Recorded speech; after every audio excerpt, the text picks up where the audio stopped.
हाँ हाँ, Singham again, cop universe की एक और मूवी जो कि अभी जस्ट रिलीज हुई है।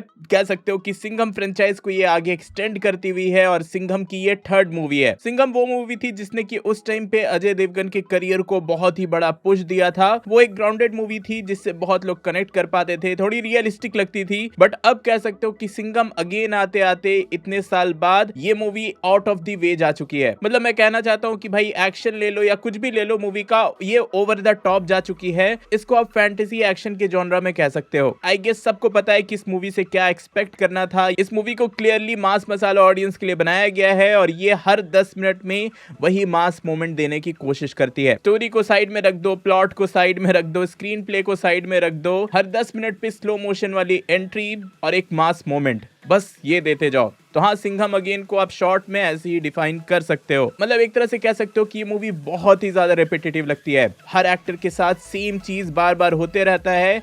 एक एक्टर को लाओ, उसका म्यूजिक बजाओ, एंट्री कराओ, मार धड़ कराओ, डायलॉग कराओ, फिर से म्यूजिक कराओ, एंट्री कराओ, मार धड़ कराओ, डायलॉग कराओ। और जितने भी एक्टर्स मूवी में हैं सबके साथ ऐसा हुआ है। इवन मूवी में जो है वो 90% म्यूजिक ही है, बहुत ही लाउड म्यूजिक का यूज किया गया है। रोहित शेट्टी की डायरेक्शन की बात करें तो भाई उनके डायरेक्शन से भी जो एक्सपेक्टेशंस हैं वो क्लियर है सबको। कह सकते हो कि वो टाइम के साथ अपग्रेड नहीं करना चाहते हैं। एक आउटडेटेड डायरेक्शन आपको फील होता है जो कि नो डाउट आज से 10 साल पहले बहुत ही अच्छे से काम करता था, लेकिन अभी आउटडेटेड लगता है क्योंकि भाई अभी मास मसाला मूवी में दूसरे टाइप की कलर ग्रेडिंग से लेकर दूसरे तरह का डायरेक्शन आ चुका है जो कि बोरिंग सीक्वेंस को भी इंटरेस्टिंग बना देता है। पर ये मूवी लिटरली थिएटर में टीवी देखने वाला वाइब देती है। कह सकते हो कि भाई फ्रेंचाइज बड़ा हो रहा है, आपका बजट बड़ा हो रहा है, लेकिन आपका जो आर्ट है, डायरेक्शन है, उसमें कोई भी अपग्रेड ऑडियंस को नहीं दिख रहा। और खुद ही सोचो कि मूवी कितनी अच्छी हो सकती है जब अर्जुन कपूर का परफॉर्मेंस आपको काफी डिसेंट लग रहा है। मतलब मुझे ऐसा फील हुआ कि अर्जुन कपूर का लुक ले लो या फिर उनकी एक्टिंग ले लो, इशकजादे के बाद कह सकते हो कि उनका ऐसा कोई परफॉर्मेंस हुआ है जो कि आप नोटिस कर पाते हो। उनका कैरेक्टर लाइमलाइट में आ पाता है। लेकिन हाँ, कई मौकों पे उनकी भी जो डायलॉग डिलीवरी है वो थोड़ी सी पिट जाती है। पर नो डाउट जो उनका लुक दिया गया है और अर्जुन कपूर की जो एंट्री दी गई है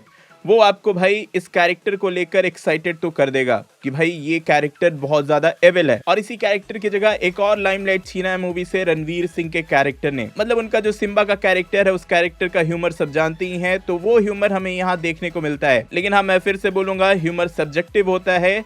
मुझे पर्सनली वो ह्यूमर पसंद नहीं आया। ऐसा नहीं है कि मैं बिल्कुल नहीं हंसा, कई सारे जोक्स फनी थे, थिएटर में लोग हंस रहे थे, लेकिन एक टाइम के बाद ऐसा लग रहा था कि भाई सीरियस मोमेंट पे इतने जोक्स थोड़े ज्यादा हो गए। मतलब एक तरह से कह सकते हो वो जो कैरेक्टर है सिम्बा का, वो ह्यूमर और क्रिंज के बीच में रहता है। कई मोमेंट पे ऐसा लगता है कि भाई ये क्रिंज हो गया, कई मोमेंट्स पे ऐसा लगता है कि चलो इतना तक सही है, पर फिर भी मैं बोलूंगा कि भाई थोड़ा ज्यादा तो हो गया था। एंड ऑब्वियसली मूवी का जैसा थीम है तो भाई हर कैरेक्टर की एंट्री कराई, म्यूजिक कराई, मारधड़ कराया, डायलॉग कराया और एंडिंग में सबका एक कोलैबोरेशन, एक टीम अप करवा के रामायण को पैरेलल रखते हुए एक मेजर एक्शन सीक्वेंस करवा दिया गया जो कि एक्सपेक्टेड भी था। जितने भी आपको टॉप वाले एक्शन सीक्वेंस देखने को मिलने वाले थे वो सब ऑलरेडी ट्रेलर में अवेलेबल था। इन्होंने मूवी के लिए कोई सस्पेंस या एज ऑफ द सीट वाले मोमेंट को या कोई मास मोमेंट को छोड़ा ही नहीं। मतलब ट्रेलर में आपने जितने मेजर एक्शन सीक्वेंस देखे हैं उतने ही मेजर एक्शन सीक्वेंस आपको मूवी में मिलते हैं, उससे एक्स्ट्रा कुछ नहीं मिलता है। पोस्ट क्रेडिट सीन भी है, उस पर मैं थोड़ी देर में आता हूँ। ओवरऑल अगर मूवी का कंक्लूजन दूं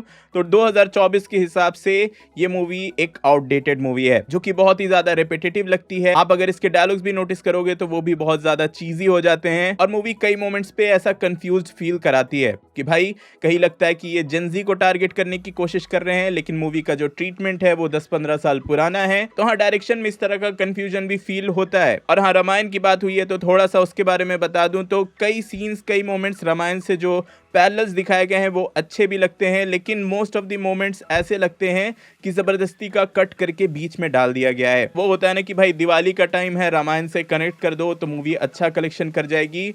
मूवी में वैसा फील होता है। ट्रेलर के कट से मुझे वैसा फील नहीं हुआ था, पर मूवी में वैसा ही फील हुआ। और हाँ, रही बात पोस्ट क्रेडिट सीन की तो भाई इन्होंने पोस्ट क्रेडिट सीन का भी कोई सस्पेंस छोड़ा नहीं था। ऑफिशियली अनाउंस करके बता दिया था कि भाई चुलबुल पांडे इस मूवी में आने वाले हैं और पोस्ट क्रेडिट सीन में वैसा होता भी है, और कह सकते हो कि भाई एक छोटा सा कैमियो है, और वो भी ऐसा फील होता है कि जबरदस्ती चुलबुल पांडे के कैरेक्टर को यहाँ इंक्लूड किया जा रहा है। और सलमान भाई की जैसी पर्सनालिटी है, उनका वहां परफॉर्मेंस देख के, उनकी एक लाइन का डायलॉग है तो वो डायलॉग सुनकर, उनका लुक देखकर ऐसा लगता है कि वो अपने दोस्तों को ना नहीं कह पाए और मजबूरी में ऐसा कर रहे हैं। लिटरली चुलबुल पांडे के कैरेक्टर का लुक तक भी उन्होंने नहीं लिया है। मैं मूवी से बहुत ही ज्यादा डिसअपॉइंटेड हूँ। आपने अगर ये मूवी देख ली तो आपको कैसा लगा कमेंट में जरूर बताना।